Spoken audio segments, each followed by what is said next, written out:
મિત્રો જય શ્રી કૃષ્ણ, જય દ્વારકાધીશ। કેમ છો બધા? તો સવારમાં જો ક્રિશીભાઈ ઘોડિયામાં બેસીને આવા નખરા કરવાનું ચાલુ કર્યા। પછી મેં મારું બધું કામ પતાવ્યું અને નવરાત્રિમાં આપણે ગરબામાં જે ઘઉં ભર્યા હતા ને એ પંખીને સણવાનું હતું ને એમાં ભરવાના હતા।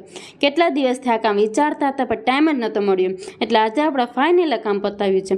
પછી તે જ પંખીને સણવાનું હતું નીચે ઉતારી દીધું, કેમ કે એમાં ઘઉં ભરવાના હતા ને એટલે, કેમ કે ગરબાના ઘઉં તો પછી કાંઈ કામ ન, પછી આપણે ભરી અને જ્યાં હતું ત્યાં પાછું આપણે ટીંગાડી દીધું અને ખાલી ગરબો હતો ને પંખીને માળો બનાવવા માટે એમાં દોરી બાંધવાનું ચાલુ કર્યું।